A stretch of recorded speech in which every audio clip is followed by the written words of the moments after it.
son agenda de première dame ne l'empêche pas d'être une grand-mère attentionnée.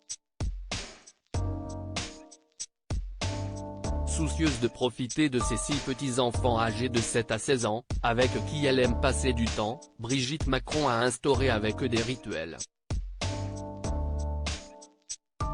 Les fêtes de fin d'année se passent en famille, l'été à Brégançon à Bormes-les-Mimosas, Var, et les week-ends à la Lanterne, à Versailles.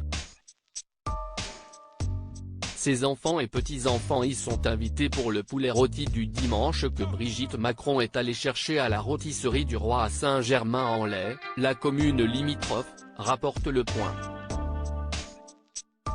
Un rendez-vous dominical pour réunir les siens éparpillés entre la couronne parisienne et les Hauts-de-France.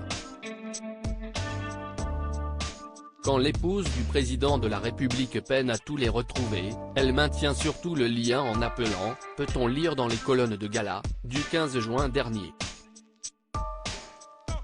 Ancienne professeure, elle s'enquiert des progrès scolaires ou, plus récemment, avec les plus grands, de la bonne compréhension de Parcoursup. Supérieure à photo, Brigitte Macron, l'évolution du style vestimentaire de la première dame et Brigitte Macron, une grand-mère présente. Elle joue volontiers les conseillères d'orientation avec ses propres petits-enfants. Certains d'entre eux sont confrontés à Parcoursup. Ils lui font remonter leurs critiques. Les aînés l'appellent aussi régulièrement en direct pour échanger avec elle, révélait déjà le magazine en avril dernier. Et quand elles ne parlent pas devoirs et leçons, elle s'intéresse à leurs préférences musicales qu'elle garde en tête pour le gala des pièces jaunes, devenu son rendez-vous annuel. Cette année encore, c'est en famille que Brigitte Macron passera la saison estivale. Au programme, 3 semaines, avec les siens au mois d'août.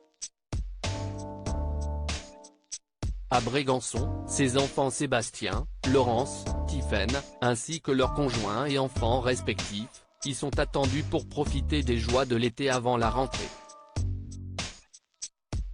Soucieuse de bien les accueillir, la première dame a changé tout le mobilier et toute la décoration, rapporte Valérie Collet, de l'Office du tourisme de Bormes-les-Mimosas, à la Dépêche du Midi de ce 2 août.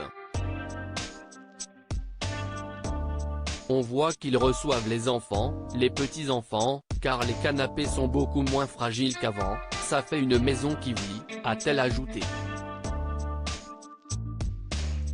Crédit photo, Stéphane Le Mouton.